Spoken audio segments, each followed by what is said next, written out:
In this video, we are going to be discussing the specific patterning and traits that occur in Appaloosa horses. Appaloosas happen to be my favorite pattern to replicate in equine artistry, and I'm so excited to share my knowledge with you in hopes that you can better understand and identify Appaloosa horses in the real world and apply those skills to your own equine artistry. If you don't already know me, hi, my name is Daryn, and this is DeeJayBe Studios. I have been a professional model horse artist since 2017. I specialize in Breyer customization, original sculpture, and finish work.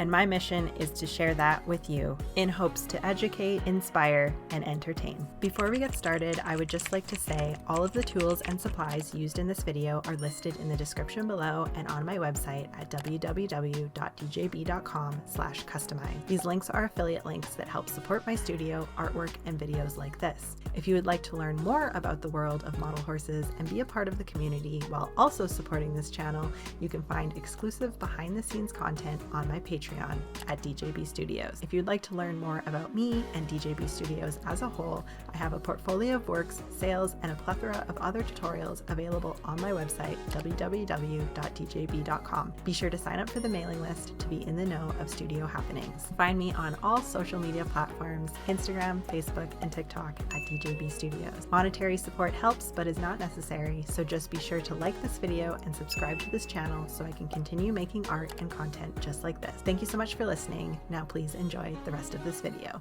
I have more in-depth videos available on my Patreon, which is www.patreon.com/DeeJayBestudios. There I dive a little more into the weeds if you're really serious about understanding all of this. And that being said, this video will be a baseline for everything you need to know. I also want to preface this that I am not an expert by any means. This is just my own personal research and I'm doing my best and I'm learning things all the time. But I do try to keep this information as correct as possible. If there's any errors or flaws that you see, like, I'm not a geneticist, and this is for the purpose of reference. So the Appaloosa pattern is just a white modifier that is applied to your base color, and then the Appaloosa gene is layered on top. And so it is a specific gene that brings along traits, but also the coat pattern. I've chosen to color this horse a brown color, and that is your base color, but that color could be any color of your choosing. I have a whole video on solid horse colors and you can check that out, and then you can add the Appaloosa gene to any of those. What is Appaloosa? It is the spot pattern. All of these patterns originate from the hindquarters. We get very mottled skin, which is from all of these spots. So throughout the whole horse's body, and it'll show up on the muzzle and around the eye and in the groin, is that you'll have gray skin, but it'll have these pink kind of splotchy little mottled bits intermixed. Appaloosa horses are also known to have really poor hair. So they'll have a really stubby short mane and a really stubby short tail. This can be called a rat tail, and it's very common in the breed. The pattern itself, though, can be applied to other horse breeds. So you can have sport horses, you can have stock horses, and different kinds of horses that display Appaloosa without those traits of no hair. So we are trying to breed Appaloosas to have nicer hair, but the foundational lines and the true Appaloosa breed, they don't have a lot of hair, which is very sad because they're very beautiful. Along with that mottled skin, that will give you a very stripy hoof. So regardless of your white marking, you're just going to see a lot of striping. The color is very spotted and round, and therefore the skin reacts in that way. A lot of Appaloosa horses are also wall-eyed, which is where you see the eye white or the sclera showing through. This is really common on Appaloosas. So you'll have this mottly skin, and then you'll have this really expressive eye because they show a lot of eye white. So any of these spots on this white pattern are going to be basically holes out of this white pattern that showcase the original base color. Sometimes they can also have mapping, which is the mixture of white and base colored hairs coming together. This can be really prominent on any Appaloosa, or they can just have a solid edged spot. And sometimes they can have other colors of spots. So if this was like a brown horse, you can sometimes have random black spots happening on top, and you can have different colored spots happening on the body. So there is some variance there. I'll demonstrate that in real images later in this video. You can actually have an Appaloosa that occurs solid. You can have a solid paint horse too that carries the gene, doesn't display any of the coat pattern. In Appaloosa, you would still have that modelly skin. You might have like a spot or two happening on the body. So it can be very, very minimal, and it can be very, very extreme. So when we're looking at this from our minimal blanket,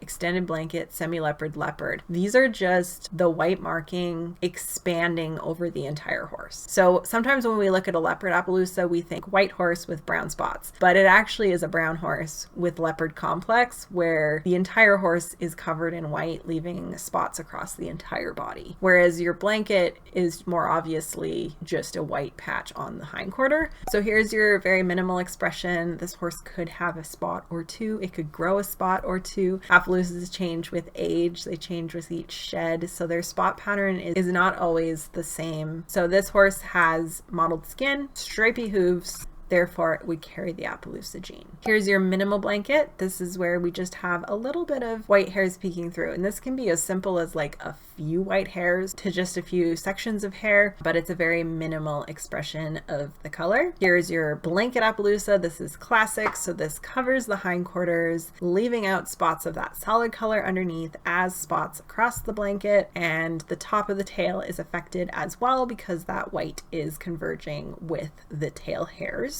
This is an extended blanket, so that just further extends across the back of the horse. And what I find interesting is this is your kind of classic top of the hindquarter example. Down in here, you often see white patterning wanting to occur. So on this example, it wouldn't be uncommon to see a patch of white down here as well. So it kind of wants to originate at this kind of belly whirl point and the hindquarters, and then it'll extend across the back and up. You can have any kind of face marking as well. You could have a couple socks here. Generally, they would be low socks. It can either just be specific to the hindquarter, or it can be kind of across the whole body, and you could have patches of white happening on the edge of the blanket as well. That's not uncommon. This is your semi-leopard. When I think semi-leopard, I just think that there is pieces of the solid color peeking through. Generally, you'll see a spot in the flank and a spot in the armpit, and this may or may not converge down the legs. You'll still see spotting in the leg markings. They're not always solid markings. Sometimes they are these more Appaloosa based markings. You'll have large markings on the face,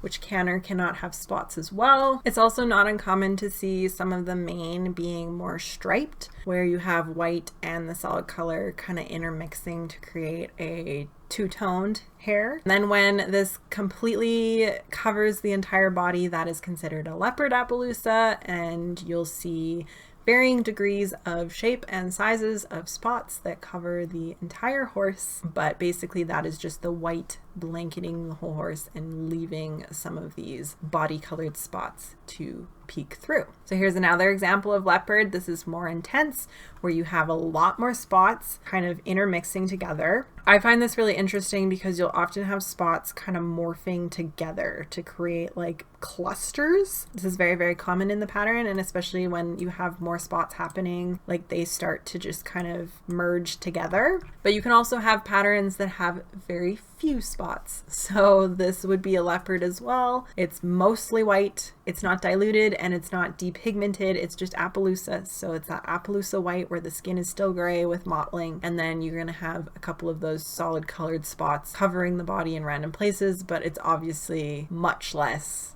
dramatic. You can also have an Appaloosa with no spots, because why not make it more confusing? These patterns will always originate on the hindquarters. They can extend across the body further, but it is the Appaloosa gene. You have your striped hooves, you have your mottled skin.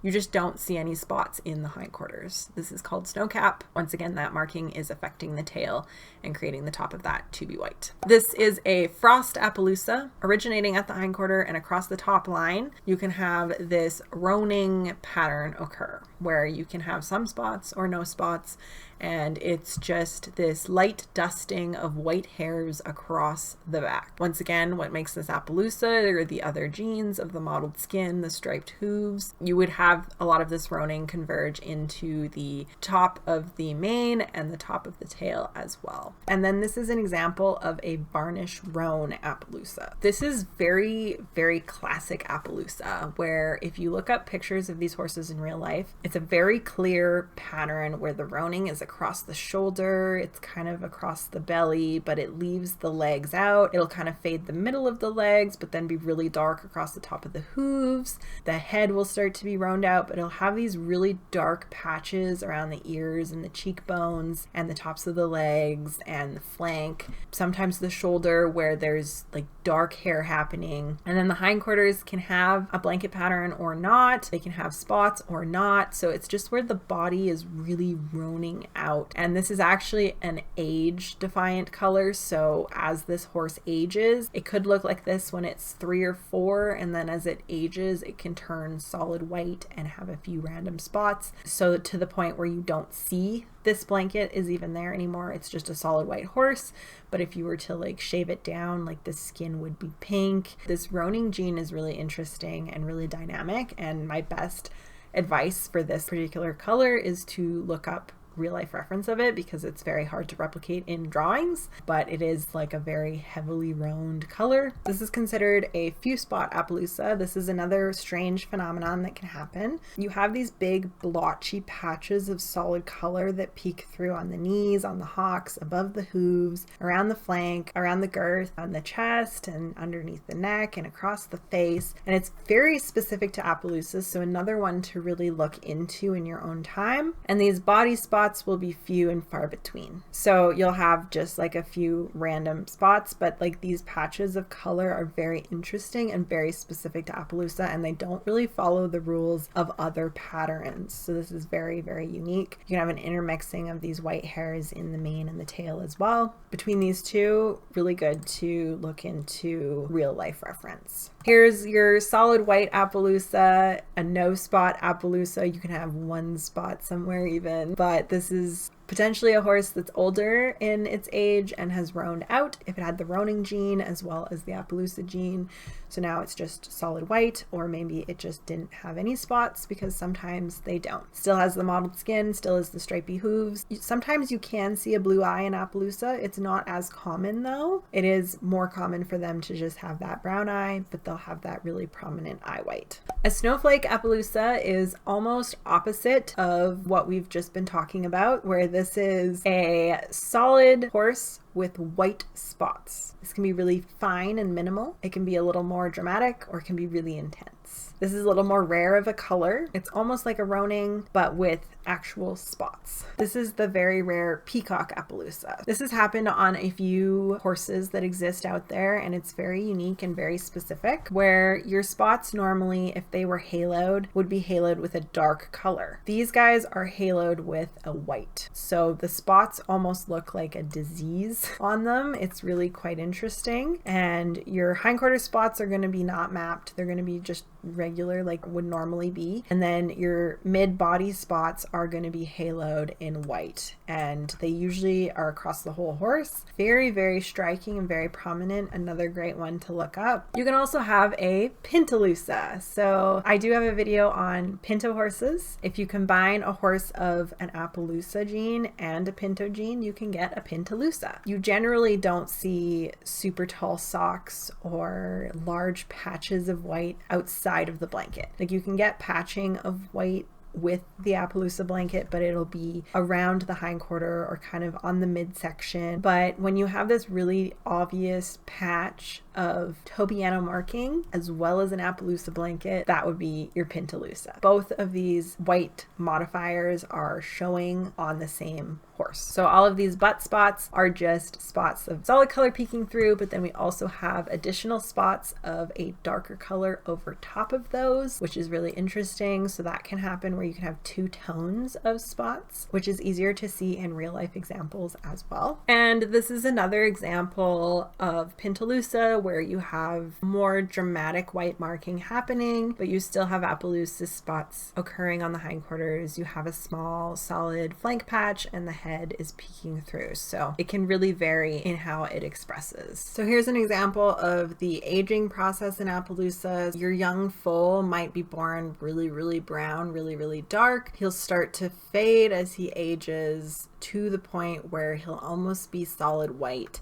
And the only differentiating factor of this being an Appaloosa and not just a solid white horse would be your Appaloosa traits. But you can see he was born with this white sock on this foot, is like more shell colored than the rest just based on that marking. And so if you shaved these horses down, they would look really interesting. You would see the outline of that hindquarter blanket, and those spots may or may not change as he ages as well. The spots are known to change with Appaloosa horses, where they can obtain more or lose some or vary in the duration of their life. Appaloosa in mules actually is a little bit different than in horses. You will see these way bigger patches of color, and they'll often be different colors. So if the body color is this kind of mid-range brown, those spots are really dark on top. And then you get weird patching of random white. Mules kind of throw all the rules out the window. There's some that have really wild patterning. There's so many variants here too, and this is another great thing to